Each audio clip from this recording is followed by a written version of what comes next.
Hey everyone, namaste and konnichiwa. Welcome to Indo-Japan Kai. My name is Ragav, and I'm going to be the host for this session. And we also have Mina and Akash, who are also our co-hosts. So we're going to be having like a podcast style discussion. This is our very second session. We had one session a couple of months ago, and it's been a while, and we're finally happy to be back. And this session is going to be more of a podcast style conversation, where I'll be playing the host. I'll be like asking them a bunch of questions, asking them, probing them about like what their experience was of each other's cultures, and we're going to try to bring out as much of their experience out of that as possible in a conversational style. And then at the I also want the participants, like whoever is like in this call, in case you have any questions you want to ask them, put it in the chat, and I'll incorporate it into the conversation. And at the end, we may have like some time to do more of a live interaction between everybody who's in the call and Mina and Akash. And at the end, we'll also be discussing some of the other like future plans for how we're going to be continuing this. And we'll also have an opportunity for you guys to pitch in on how you want some of the future sessions to go. So with that said, I'm going to quickly introduce myself. So my name is Raghav, and I've never been to Japan. I really admire the Japanese culture. I've lived in the US for some time. I lived in mostly in India and the US. So I do have a little bit of cross-cultural experience in like an outsider's perspective of India, as well as like what it's like to go deep dive into other people's like culture from a very distant cultural perspective. And we also have Mina and Akash. I'm going to ask you to introduce themselves. But like I said, this session is going to be more of a conversation between all three of us. And I request all of you guys to mute yourself and listen in. And if you have anything to share, please put it in the chat. Okay. So with that said, Akash, do you want to introduce yourself, and then Mina can go. Okay, so hello everyone, konnichiwa. So I'm Akash. So currently in Japan, but before 1 year or so, I just moved to India from Japan. So it's been like 12 or more than 12 plus years for me living in Japan. So I came here for work as a mechanical engineer, and after that I quit my job, and then I started my career as a student, like a higher education for my higher education, like a master's student, and then I got fundings for my PhD as well. So I did my doctorate in Department of Nanoscience and Nanotechnology here at Waseda University, one of the top universities in Japan. And after that, for 6 years, I was with Bosch Japan. Okay, although it's a German company, but completely Japanese. Okay, so that is with my working career. And for past 1 year, moved to Chennai. I'm from Chennai, so I moved to Chennai, and I started my own consultancy firm, like a business and management consultant between India and Japan. So I bring businesses from India to Japan and vice versa, from Japan to India as well. So that's how I keep traveling now and then. So that's it about me. Thank you so much. Looking forward for today's session. And Akash, like you forgot to mention, yeah, like you grew up in Chennai, you and then you went to Japan, right? Like you grew up in Chennai. Actually, Akash and I are like we're buddies from school. We went to school together, and then that's how we know each other. And we kind of rediscovered each other like very recently, and then we started Indo-Japan Kai together. Um, yeah. Okay. Great. Thanks, Akash. Lina. Yeah, thank you, Ragav. So hi all. My name is Mina. Welcome to the session for the second time. I think, Livu, good to see you again. And I think I remember you, Daniel, also. So welcome to today's, session. Happy to see you again, and welcome Shibam and Adita. I believe you were the first time, so happy to see you too. Also, so my name is Mina. I am Japanese, born and raised in the small city called Kanazawa, which is belonging to the middle part of Japan. And I moved to Osaka and Tokyo, and I also used to live in South Korea and the Philippines. And till this March, I used to live in Chennai for work for more than 2 years. Um, and then, so I think you remember Libu and Daniel. So I mentioned that I used to live in Chennai, and in April I came back to Japan. Now living near to Tokyo, Greater Kanto area, uh, to uh to prepare my own craft beer brand. But before that, in Chennai, I used to work in a company called Yamaha Motor, which is a Japanese company. They have a big, engineer like R&D center and manufacturing hub in Chennai. And my main role was to, conduct the employee trainings and mainly responsible for the operational excellence for the product planning team. And so I used to work with the Tamilian people from Tamil and also from Delhi. So my team were spread across both north and south part of India. And throughout 2 years working experience in India and also my personal life, I visited all of the major cities in India like Mumbai, Bangalore, or Kerala, Kochi, or even Kolkata.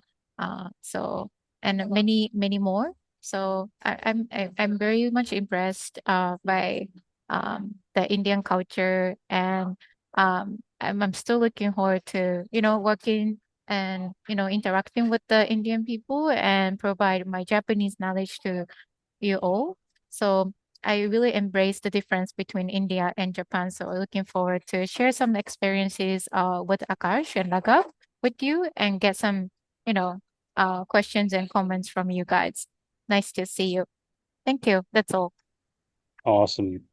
Perfect. So, like I said, I think some of you guys have joined just now. So, like I was saying earlier, I want you guys to also pitch in with your own questions in the chat. This session is going to be mostly like us talking, but you can use the chat to share your questions and thoughts, and I'll incorporate that in the conversation.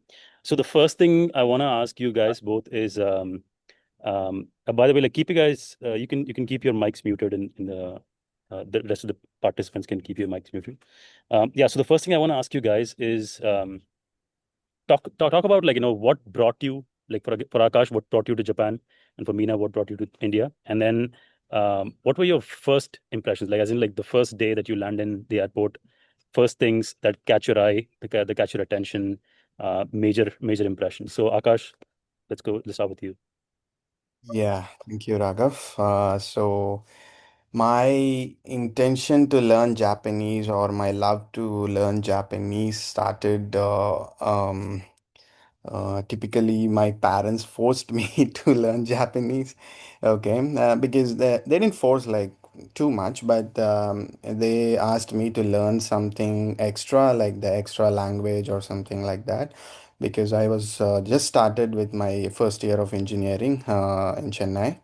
So I was doing my mechanical engineering, and I thought to learn. I was interested in cars and bikes and all, and more than 60-70% of the in automobiles in India are manufactured by Japanese companies. So it was the war between the Japanese and the German language, whether I want to learn Japanese or German. So I landed up in Japanese to be a little bit unique and different. That's the main start for me, the love for the automobiles.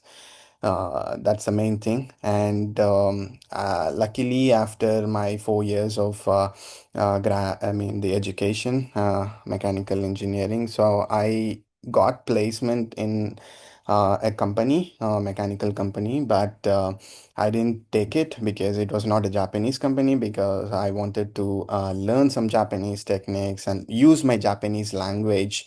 I wanted to apply it somewhere so that my Japanese language grows, and then I can become a bilingual mechanical engineer or something like that, to be a different engineer kind of thing. So and luckily I got a job in a Japanese company. I searched for like 3 to 4 months or so, and then I got a job there, and I mean in a Japanese company, which was they were constructing it in India, in Chennai.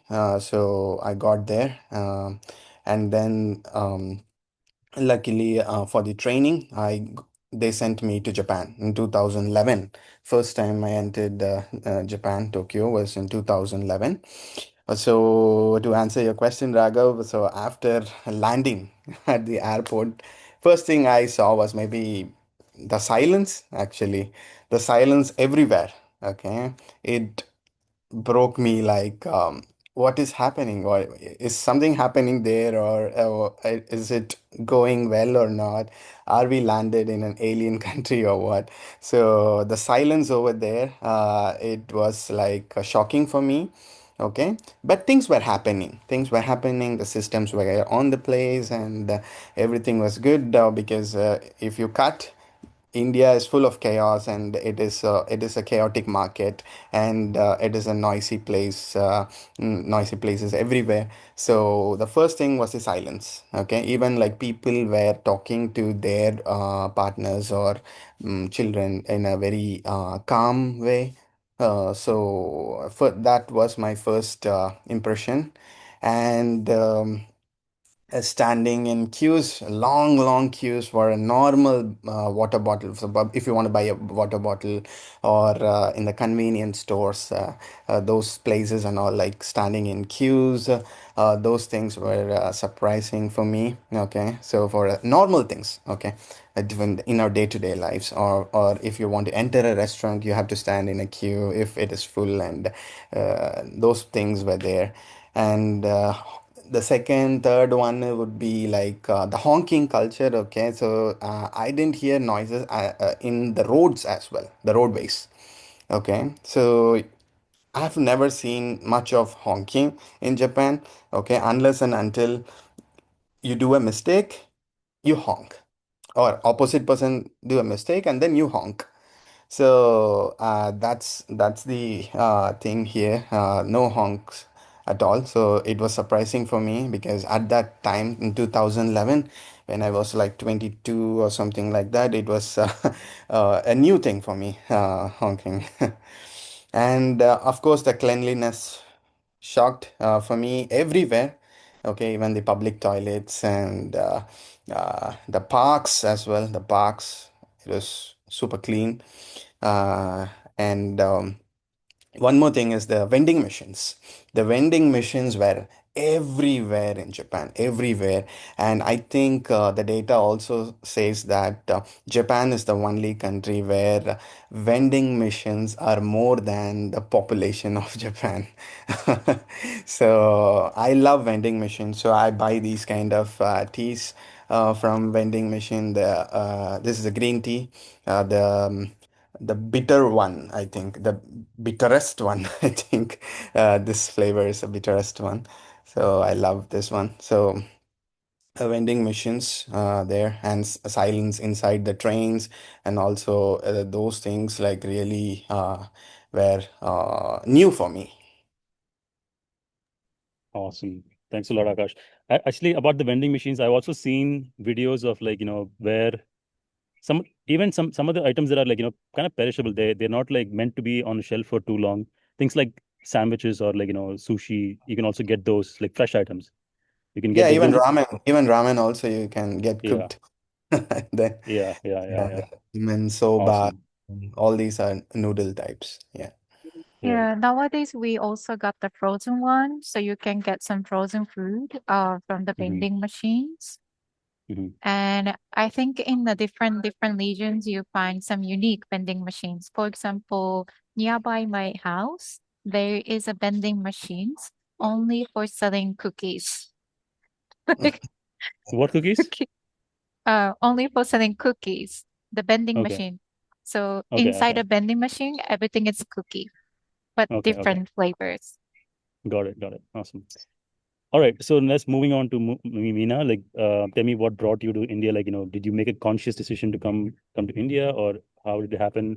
And then, what was your initial impressions landing on first day? Yeah, thank you for the question. So for myself, why I came to India was because mainly I thought India could be completely different than Japan. So I wanted to kind of explore something new. So before I'm coming to India, I used to work in Tokyo for more than 7 years. So I mentioned I'm not from Tokyo, and Tokyo is kind of city life, as you all know. So it's similar to Delhi or Bangalore or Chennai life.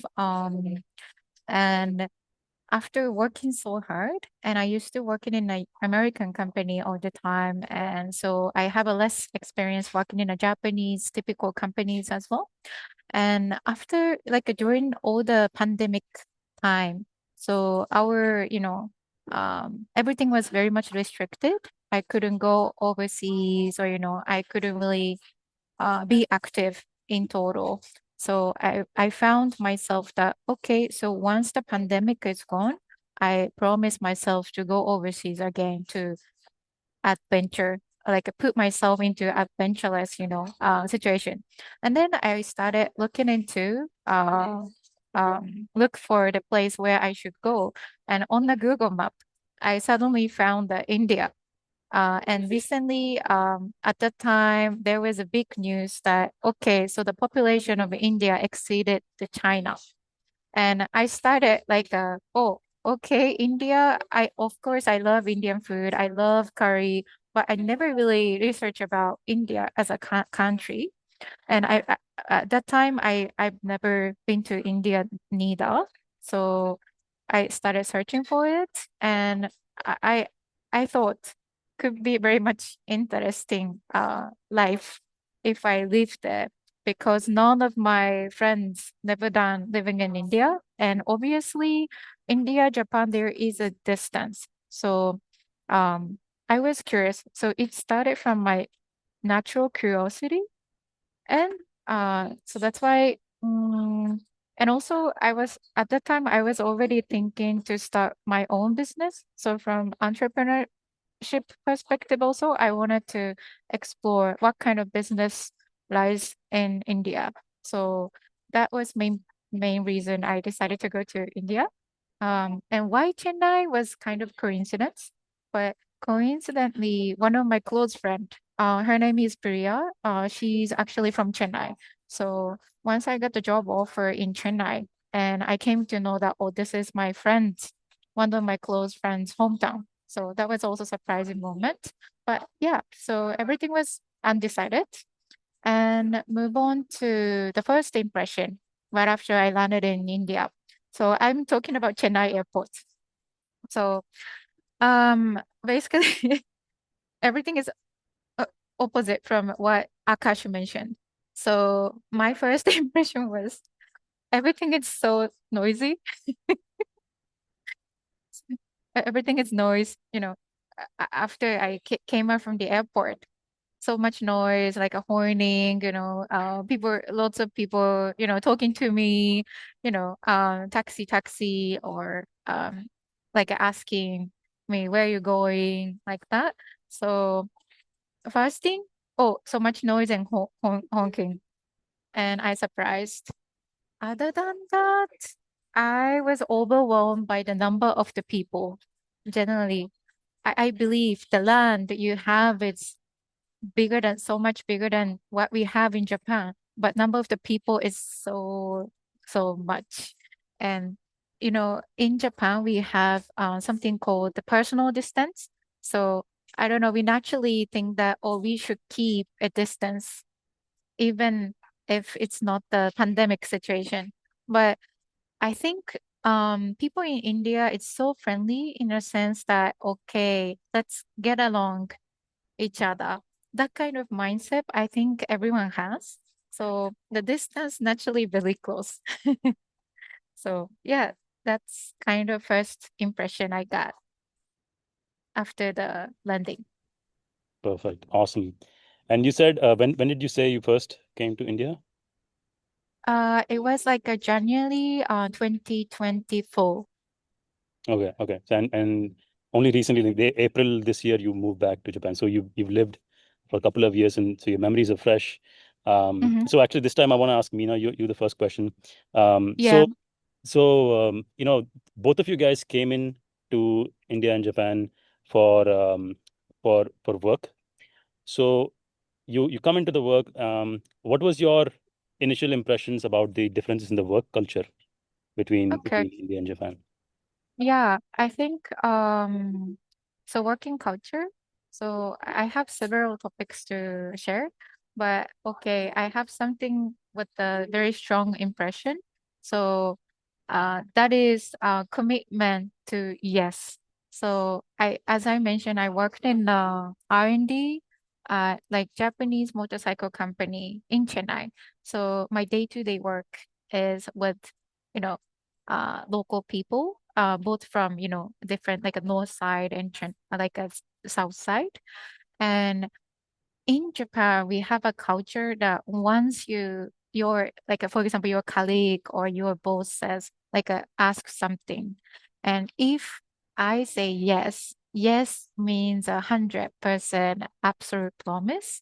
So if there is any deadline, so it should be met.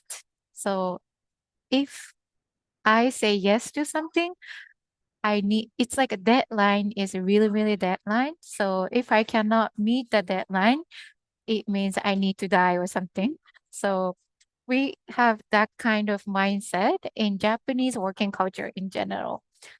On the other hand, I thought what was surprising to me was I think in India, always things can be changed.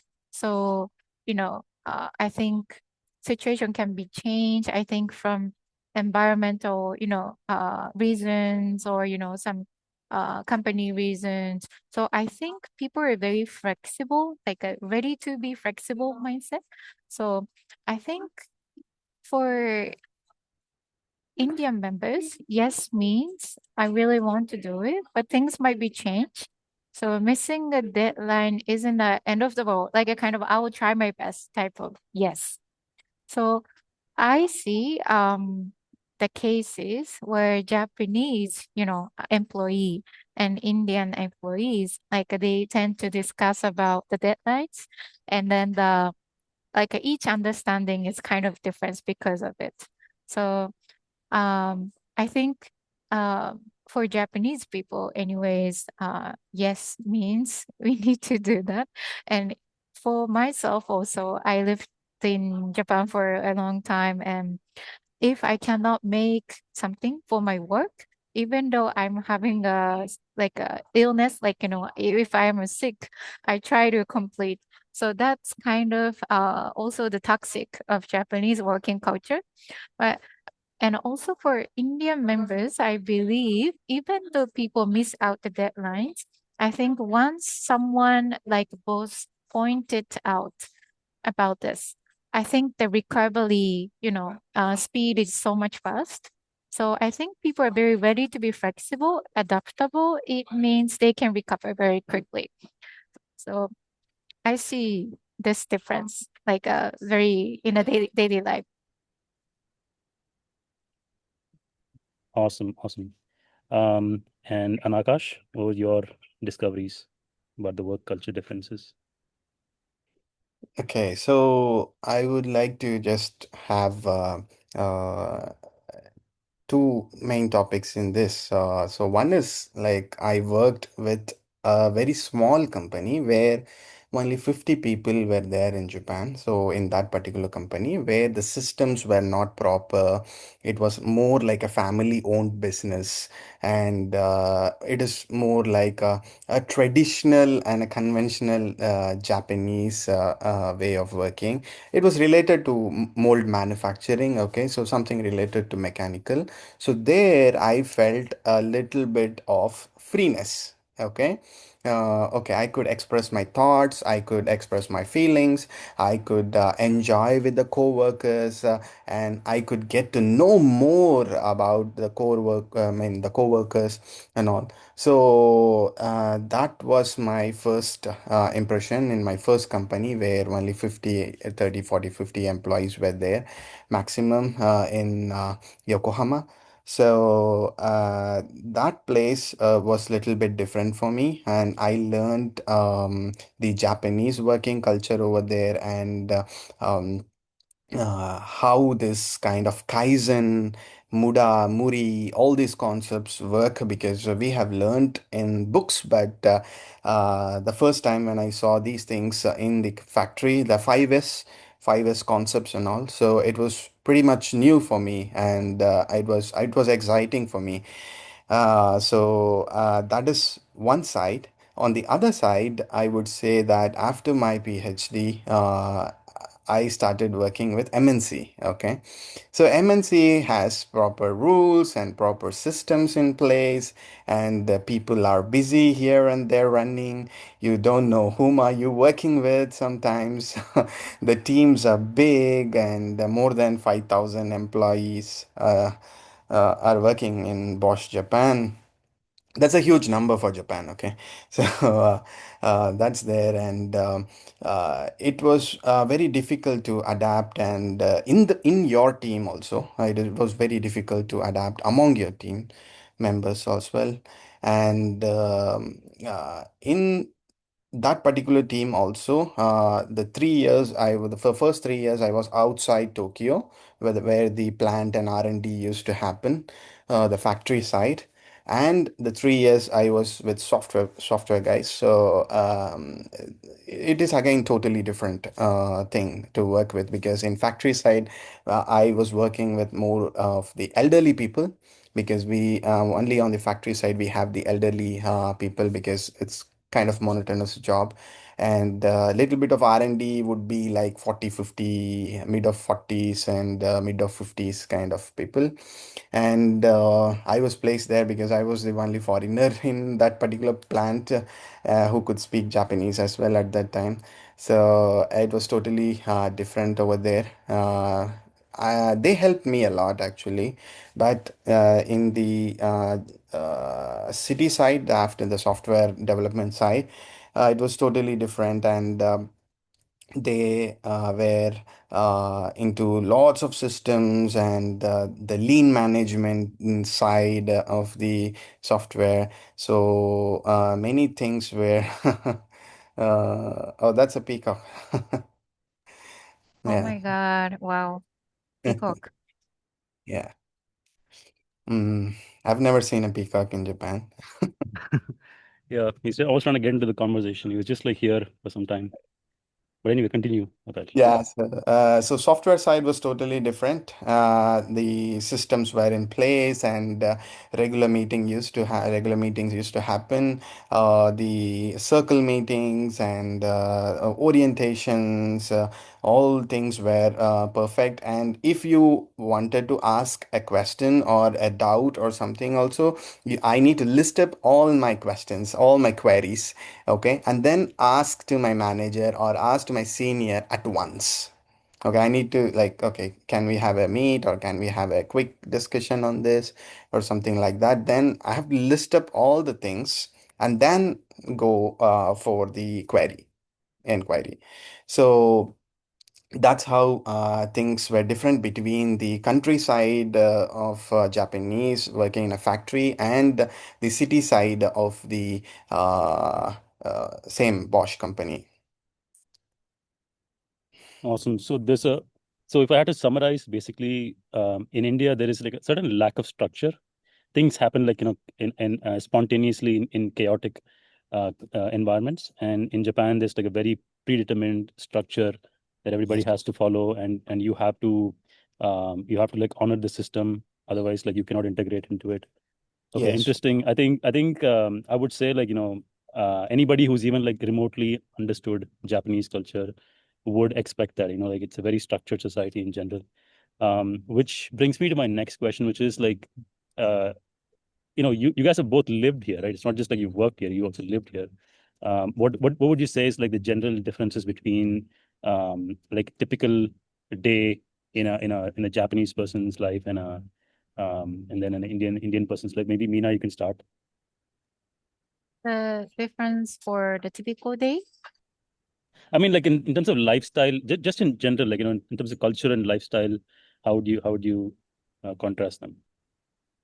Yeah, I think I have many things to say. But I think if we talk about living and eating, like a general thing, I think where we live, like when we talk about like a house, apartment, I think not so much difference because Japanese houses are also westernized. So the inside the room, interior, I think very similar like things we have. Um like a shower, toilet, like all the facilities are very much universal, I think very similar each other. Um when we talk about eating, so much different. So what I surprised, don't judge me, please, everyone. But I surprised when I saw my friends or colleagues go for tea time. So you guys have a tea time every morning and the afternoon. So in a corporate life also, in my previous company, we used to have a morning time, 15 minutes tea break, and afternoon for other 15 minutes tea break. And everyone enjoyed the time and chatting time each other to interact unofficially, informally. Um, so I thought it was very different from Japan because we don't have a tea time. We don't drink chai. Mm, and what else? And for we have a curry. So what you eat everyday curry, we have something called Japanese curry, kare, but we usually eat curry and rice only. Japanese rice, like a Japanese sticky rice with the like a sweetened Japanese curry. So that is also very much different. Um, Day-to-day life. Yes, and how you eat the fruit. For example, you get the very fresh mango every year, or some places you can reach to like a very sweet, like a fruit, like a tropical fruit. But in Japan, usually it costs a lot because for mango, we either import from Taiwan or from India, or we have like a locally sourced mango, but it's very much expensive because it was produced in the aircon environment. So fruit is basically very much expensive. Um, is that enough, Ragav? So Enough, maybe. yeah, I mean, I Yeah. had a very specific like food related question down the line, but I was asking more about like daily culture kind of thing. I think Mm. you before we started, like you were talking about like culture in terms of how families interact and how families operate. Maybe you can talk about that. Oh, yes, okay. Yeah, so for family, mm, I think in India you have a lot of joint family living together. And generally, you get a lot of family members very close to you so that you can help, each other in an emergency cases. Like, for example, I saw one case where um, my friend jumped in to support his sister's kid got sick and bring to the hospital uh, right after the work or even during the work um, because whatever he can provide to the family, he wants to be prioritized. But in Japan, usually the family lives apart. So I talk about myself, and I don't have a kid, but if I have a kid, I think all the responsibility comes under myself and my husband. So pretty much, we don't have other than the official service like um babysitting service or, government service, we don't have much resources to rely on. So I think when it comes to parenting, I think people tend to be stressed out. And for maybe going back to your first question, so daily life difference. In Japan, we don't practice for religion too much anymore. So all of our ancestors mainly used to be a Buddhist, but I think in more in our recent life, we it became more like uh, rather than the cultural practice or like a daily habits, it became kind of traditional habits our ancestors used to do. So we don't pray anything. We have kind of sense of going to temple of shrine for the events for the New Year's or for Thanksgiving. But other than that, we don't usually go to such a places. But I believe, and then people very much believe in the um, Hinduism or whatever you are believing, and it's part of the daily life. So that's, I think, major differences we have in the daily life also. Awesome. Thanks. Akash?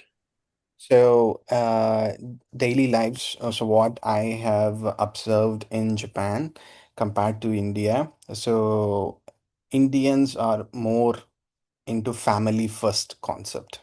Okay.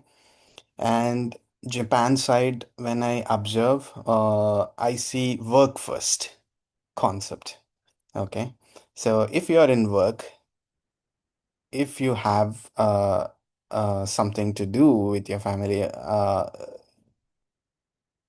would say like majority of the people think that, okay, that is a system, that is someone to take care of. Okay, they will take care and we can go after the work. So I need not be there physically.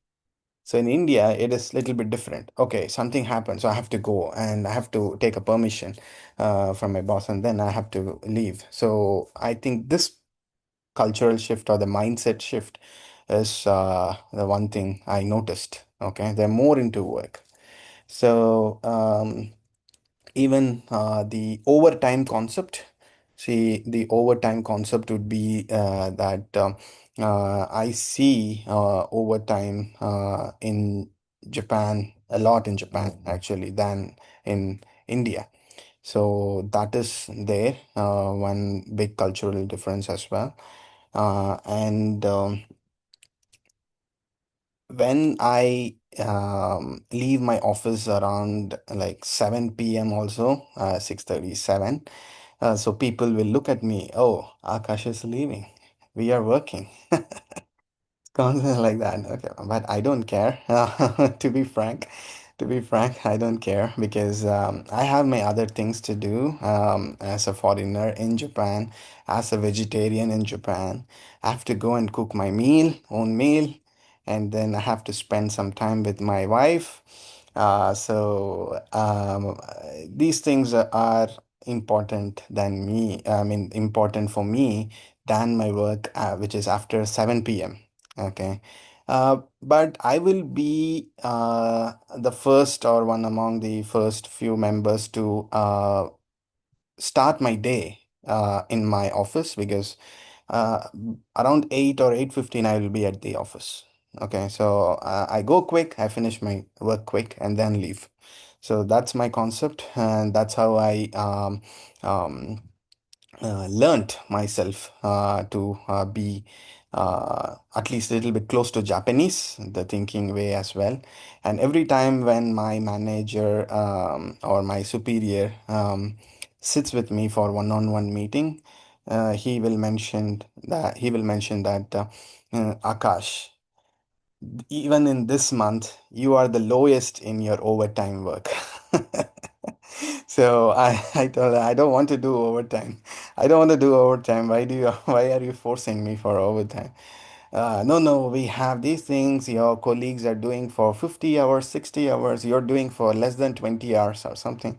So, which is almost equal 1 hour a day. I say that if you have overtime and if you have overtime issues or anything, I feel that I am not working efficiently then. So if the company is not efficient to take my work seriously and finish it in this 8 hours or 9 hours max. So if your employee is working for more than 50, 60 hours of overtime a month, then I think company is not efficient enough to use certain projects or the members, employees, or any other management techniques. So that's how I see. and he was surprised with my answers. And people usually don't talk back to the managers in Japan. Yeah, but I'm a little bit different, so I just say whatever comes to my mind. Of course, all these conversation discussion will happen in Japanese, not in English. So that is also there. So these are some cultural differences what I have seen in work life and in day-to-day life as well. Like I see people um, they are quick enough and they want to go to their desk and start working. I don't know how much they love their jobs, but even one particular data states that Japanese spend only 7 minutes of their lunch break in their offices. So I read it somewhere like few years ago. They spend only 7 minutes. That is quicker than cooking a Maggie or something in India. So that is it was very difficult. Seven within 7 minutes to finish your lunch and then go and start working or maybe have a nap or something. So that is little bit uh, very big cultural difference between India and Japan. Awesome. That's really interesting. So can I add on something? So Yeah. I recently I think Japanese companies also trying to, change that working habits. So Mm. some companies are regulated, set some rules not to ask employees for overtime work. But what we discussing right now is even for me, I'm not used to do that because I used to work in a foreign companies in Japan. But why I decided not to work in a typical Japanese company is because of that working culture that I had in my imagination back in my younger days. And I think there is a fact that this kind of working culture made Japan as great than we have right now. Economy is this right now. So I think it's a very difficult topic. I think if we discuss about, yeah, but it's really interesting topic. Yeah, I just want to add one quick anecdote from my time working in the US compared to contrasting with Indian culture and Japanese culture is that one time we were supposed to leave the office at like 5 p.m. and I was sitting and doing something on my laptop, and my supervisor comes in and says like, you should leave. You should don't spend any time after the work hours, because like in the US it's like it can be like you can actually sue the company for making you work more than this for without the overtime pay and all that stuff. So in the US it's a very completely different thing. Like they expect you to follow the hours and not go beyond, don't contribute beyond what you're supposed to. It's almost like that. But one other thing I wanted to ask you guys is I've heard that there is like a term for this in Japan where people kind of like get worked to death. There is some word for this. A lot of people just die out of overwork. What is that? Like, do you guys know what that is? Mina, you could go for this. Yeah. Oh, you were talking about the people die because of the Not work, necessarily die, but like or it's almost like a cultural epidemic that everybody's like so overworked they don't even have time to sleep. I remember there is it's like a there's a word to describe this social Haroshi. phenomenon. Haroshi. karoshi. That is, yeah, karoshi. I don't know Okay, the what is that? English word. I don't Mhm. know the English word, but it means die because you overwork.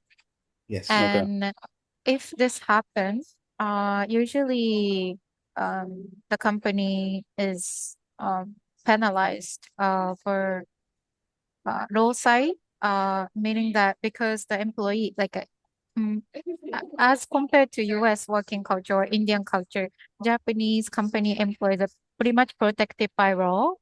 So because these type of things happened in the past, so there are cases where people pass away, right? So pretty much protected in general by the insurance or by the working like a labor law, etc. Um, What? Sorry, what was the question? What? No, that It was it. Like shouldn't. that, It I was just shouldn't. asking that. Yeah. It shouldn't. It shouldn't happen. So government is taking action, and Mm-hmm. I think our younger like I wouldn't say younger generation, but it happened in, I believe, when our economy is rising up. 1980s to 1990s, until the economy bubble crashes. So that time Japan was rising so much, but behind the scene, on the dark side, these things are like a lot of victims are also there. So that's why our Yeah. economy system, like society system, has been built based on because we want to make this type of things happen. So with the action, that's what I know. Yeah, and one more thing is, like you were still talking about, the employees are protected. Also heard that if you hire somebody, then you cannot easily fire them. Is that true? No, I mean, yeah, yes, you are correct. And the company cannot fire you easily. Like, if you talk about, American companies, like, they tend to be broadcasted for, laid off or Mm-hmm. like a fire employee, right? Mm-hmm. At the bulk. But in Japan, you cannot do that, basically. So what we do usually is to make a consensus with the employee. So so discussing, like, for example, HR person discuss with the negotiate with the employee if Mm-hmm. company provides certain packages, and would you agree on Mm-hmm. leaving a company, something like that. So we have a very much a different system, and based on the labor law, employees are pretty much protected. So Mm-hmm. when we talk about this, mm, the stability of work, your position is pretty much secured by the country. So in that sense, I think very mm, happily you can continue work. Right. Right. Yeah. Okay. You know what? It's honestly surprising that it's almost like 50 minutes since we started talking, and I didn't even realize that the time has gone by that fast. I really want to continue spending Wow. more time just like discussing more. But in the interest of keeping time, I think we should discuss a few things before we close. We have a couple of questions in the chat, and I want to get to those. But before that, just a few plans that we have as a group is that we want to do this on a more frequent basis. We want to do this on a monthly basis. So we've decided internally that we want to do it every third Sunday of the month, 11 a.m. IST. So that would be like July 18th that we'll be doing the next session. And I want people in the call right now to propose topics that you want for us to discuss, where we can have these kind of sessions where we have focused conversations, but maybe we can talk about it from a very specific topic that we take for each session. And this session was more just getting to know each other and getting to know the first impressions and surface level impressions. And in the upcoming sessions, we want to do more focused conversations about a specific topic where we have to come in prepared, do the research. Maybe there's something specific that you guys want to talk about, that each of them can go do some research and bring the knowledge to you guys. So this is the idea. And if you guys have any thoughts on what you want us to discuss, please put them in the chat. Okay. And yeah, so coming to some of the questions in the chat, I see one very specific question about investment, and I want to get to that at the very end if possible. But um, so one question that Daniel asked was the difference in social life experience. Like how do people spend their leisure, socially, what do they do when they go out, or things like that. So maybe Mina, you can start. What is the difference between how people spend their leisure time in Japan, like how people spend time with their friends, going out or whatever. What do they do? And then how you've seen that happen in India. Okay. So how to spend the leisure time, right? Hmm. Um, I think very similar to what we have in India. Mm, but in Japan, we have, for example, I think it can be very difficult question because I don't recognize much differences between India and Japan. But what I Uh, notice, yeah, because people like love to go out for good dinner, like a socializing with your friends, um, having drinks together. We have obviously we have a various type of food like restaurant choices anywhere in Japan. So every day I can choose, Japanese food or Italian food, Indian food. So much we love eating. So we have a very much food eating culture in Koa, of part of our leisure. And when it comes to, I think we can trip. I think different thing than India is we have a hot springs. So during the weekend, even for 1 night, 2 nights, you can take a train, rapid train or bullet train. You can go anywhere in Japan. And Japan, as you know, it's an island. So we have a lot of water, mountain, the sea, and lots of hot spring places. So people tend to kind of get away from the city life and then spend some time with their family, friends to be relaxed in the nature places, which is very close to the city as well. Yeah, Awesome. Akash? Yeah, so the one major difference I see is the spontaneity of the social life. Okay, so I can call my friend anytime during the day, whether it's a weekday or a weekend. Hey, dude, I just want to catch up for a tea or a coffee or a just a quick snack in India, and then we easily catch up. Okay, but in Japan, that will not happen. I have to take appointments everywhere for the restaurants, for the cafes, for with my friend if I want to meet someone. So all these appointments and everything will everything will consume time, and the spontaneity is lost over there. So even with your parents in Japan, you have to take an appointment with them, or you have to check the schedule. They take the diaries and they check it. So all these things will happen. So this is one of the major difference I see in the social life as well. So this is not among the parents or among your families as well. It is with your work buddies or with your other social people you travel in Japan. So if you are in Japan, you will become like a Japanese. You will have to maintain your schedules. You will have to maintain your appointments, everything. So that's how the social life over here is. Mina. Yeah. that is Yes. so correct. That is so correct. And we don't make a phone call. Japanese people tend to hesitate to pick up the phone call. Don't you think so, Akash? Definitely, definitely. Even after 12 years or so, my friends, even now, I just text my friends and then I ask, why can't you call, man? Why can't you call, babe? Oh, what is happening? So, and then after they call, then, okay, this is what your intention is, or this is what your plan is. Then I understand clearly that, okay, let's catch up, let's meet up, or something like that. Yeah. That is so correct. That is so correct. Yeah. And you cannot even get into the good restaurant in Tokyo without Mm. having reservation. Everything is sold out already. So you never It's go so to the restaurant suddenly and then you never get the seats. yeah. If you want to just go like suddenly, then like chain restaurants or little bit normal restaurants, so that is the only option for you. Correct, correct, Yeah. Yeah. correct. And one more thing I wanted to get to, like a couple of things I wanted to get to is like about the food. I wanted to ask you guys about like what is your favorite food and what do you see as a major difference between Indian food and Japanese food? That's one thing. But then another thing is like I want to talk to you guys about business. And I just noticed that like Daniel put a question in the chat about the business.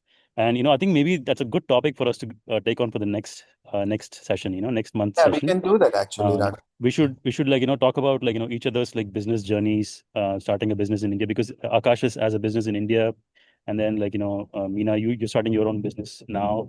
Yeah. So maybe we can do a deep dive on each other's business journeys, and we can explore the differences. And like if somebody is Yeah. trying to like set up a business in Japan from India, what kind of like challenges do they have, or what kind of opportunities do they have? Because I know that like there are like a lot of like startup subsidies. Mm. Like Japanese universities and Japanese government also has some subsidies for international people who want to start a startup in Japan. So we Yeah. can maybe do a deep dive on that. You guys can do some research and bring that in. So that'll be something that we can talk to. But for now, like before we close, maybe you guys can talk about the food differences, and then we'll kind of like close from there. Yeah. So Wanna Mina, you want go, Yeah, Mina, Akash? please. Yeah. Mina, Okay. you can start. Yeah. Food difference. We don't have a concept of veg, non-veg. So everything is basically everything is basically non-veg. Okay. So we choose the food based on which country's food. Like as I mentioned, Italian, Indian, Japanese, or Korean, like Taiwanese, Chinese, something like that. Um, and um, yeah, and we use a lot of dashi. So we make a soup out of the chicken broth or bonito flakes or seaweed to make our cuisine like flavorful. So like I think you have heard about the term called umami. So Japanese people very much care about that the food is pretty much flavorful, or like sorry, like a flavor. It contains a flavor or not. We consider it very much importance when it comes to our meal.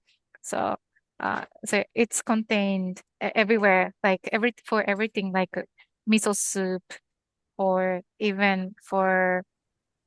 mm, even for the noodle dipping soup. Yeah.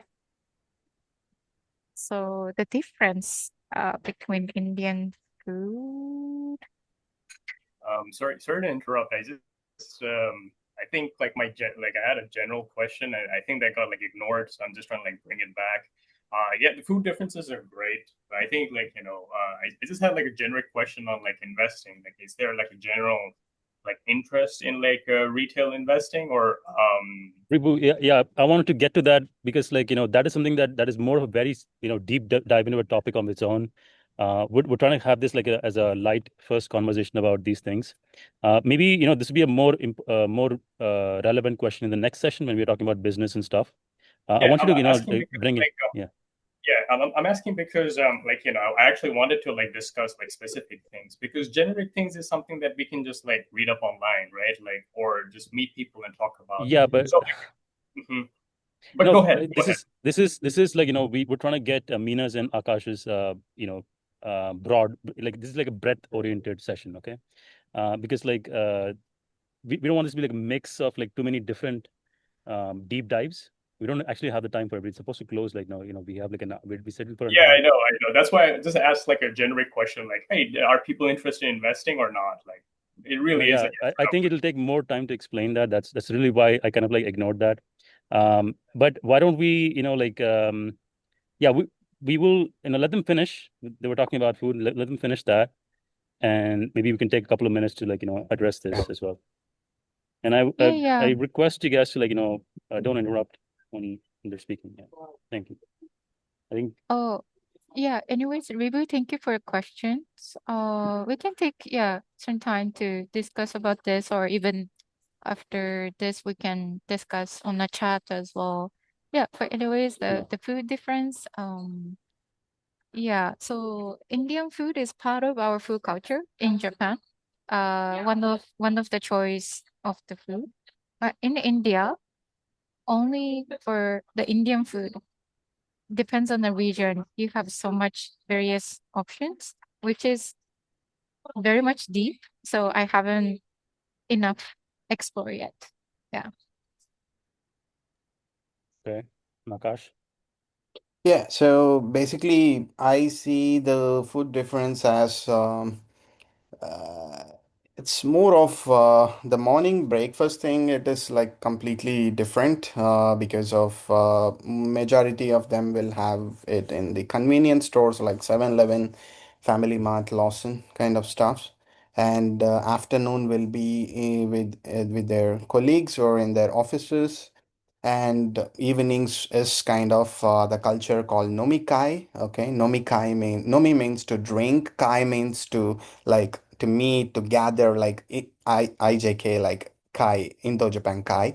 So nomikai is to meet people or to gather together and to boost. So that's it is a different culture over there. And most probably we meet in groups. Okay, so at least weekly once or twice we go for drinking, like close buddies and the extended team and the whole team as well. So that's how it is, the food and the little bit of social culture as well. Okay, so as a vegetarian, also it is very difficult. It was very difficult for me when I was there in 2011. But nowadays, the vegan concepts are coming up with the same Japanese food. So I love vegan ramen, vegan um, gyoza, and I would say tempura is my second best favorite ones. Tempura is like the fried one, fried veggies or fried veggies dipped in a different batter. I love these two things, like ramen and tempura are my favorite. So these are the ones with the food relating thing. Okay.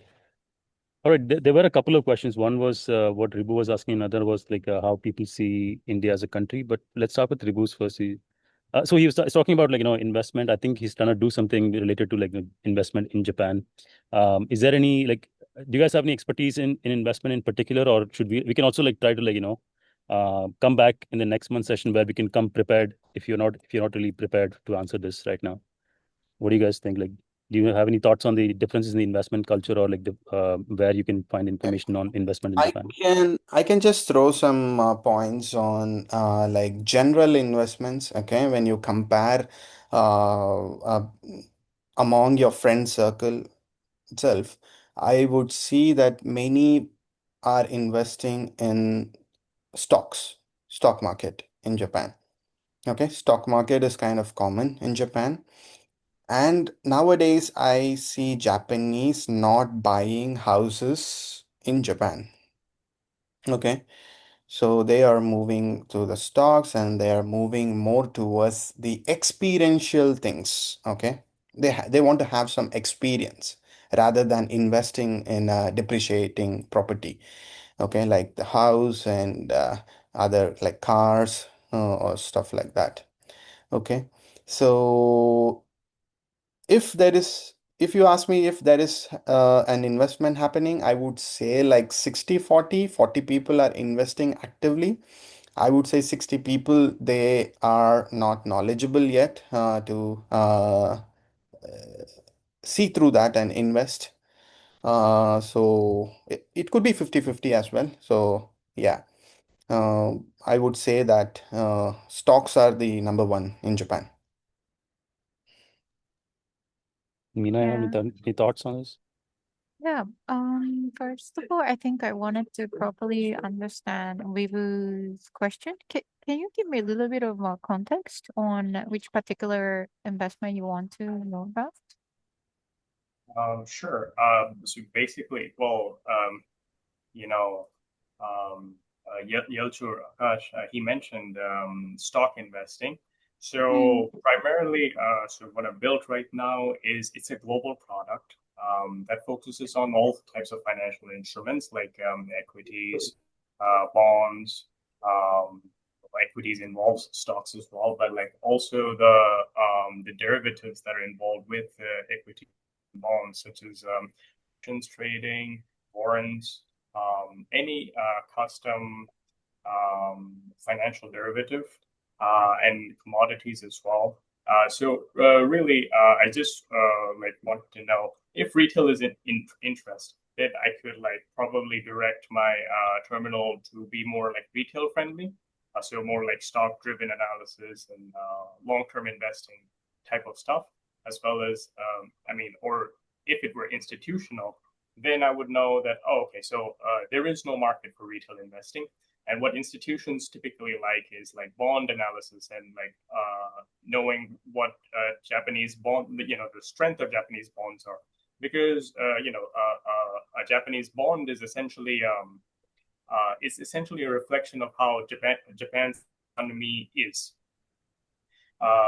So that's typically what they would try to focus on, and so it really is like a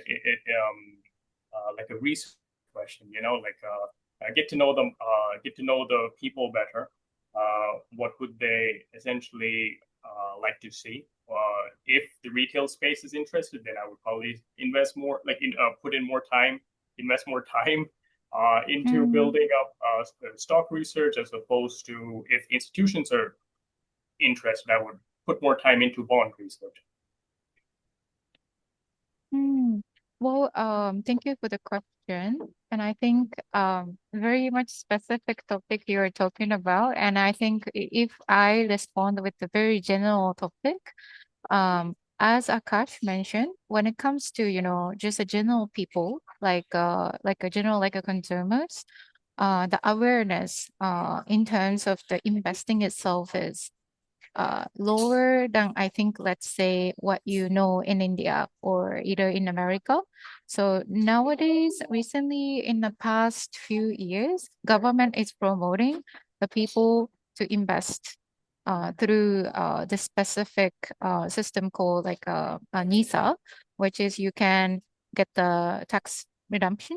So I think one thing in general, I think you can look at how what's the progress that the Japanese government is taking in terms of, like promoting the general consumers to invest more on like a general stocks.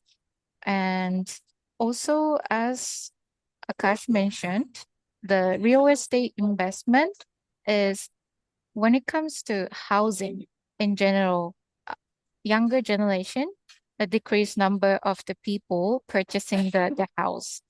Beside, many people started investing on the real estates in the metropolitan city only for the investment purpose. So, for example, for renting out the spaces on Airbnb, etc., and getting the return back. So we have kind of trend as well. And when you talk about the bond, if I understood correctly, I think you can research on the Japanese global company like SoftBank, if recent activities they are doing, because they have been investing on the OpenAI, etc. Like very much actively, and then they are taking initiatives like on the like a bonds side as well. So I think in general, I think you can research that part. Where just I wanted to say that I'm not an expert on the finance field. So just I want you to take that as general comments. Yeah. This is one of the reasons why I didn't want to touch that question so much, was because I think this might, one of those things I want to do is maybe bring in experts. If there is enough interest on a certain very specific concern, maybe we can bring in somebody who's an expert. Maybe one of you guys know somebody in Japan who understands the investment market over there, and we can have maybe like a more focused session just on that. So these kind of things we can do, so that we're not misleading with advice that we may not be qualified to offer, or something like that. And I don't want to mix too many concerns in one session. So so we will be planning future sessions where there is if there is sufficient interest in a certain very specific thing, maybe we can bring in a guest who can offer a little more insight into that. Maybe somebody comes in asking about how do I get into anime or something like that. Maybe we can bring in somebody who's a anime artist that you guys know in Japan, and we can have them host one of those sessions. So things like that, we can do these things.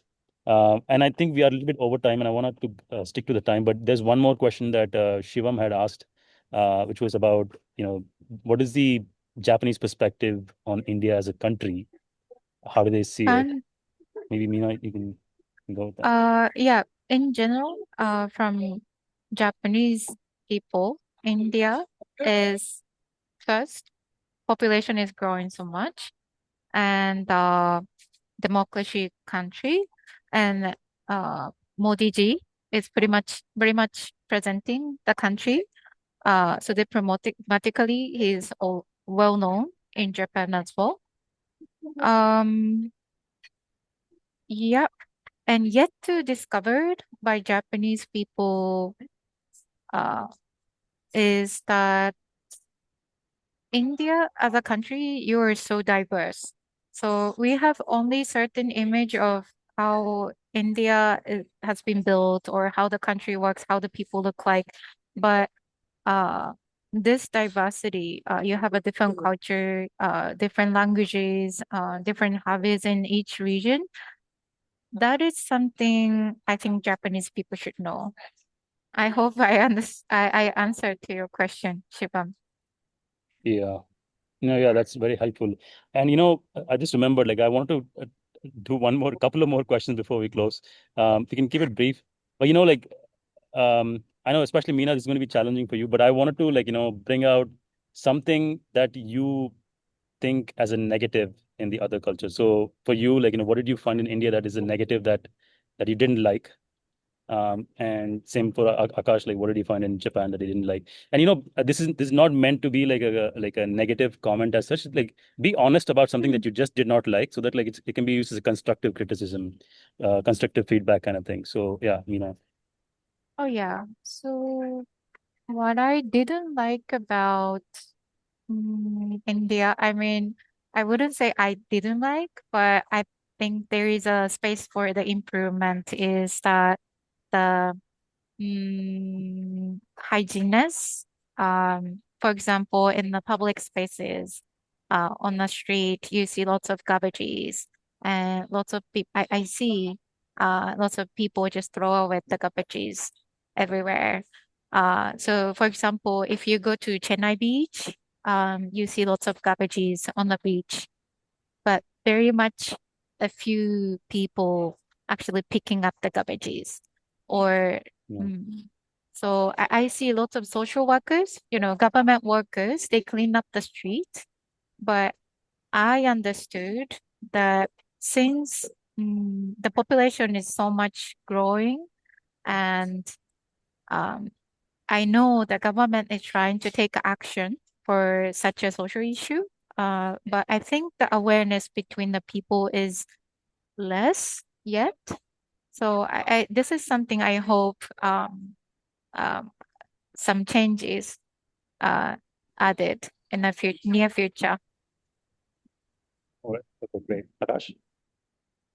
Yeah, I think the education is the key in this place. So we have to educate ourselves in this particular topic. I'm continuing Mina's topic. Okay, so the hygiene things. Yeah, we have to educate ourselves. I think India is growing in that way. I'm happy for that. Yeah, that's there.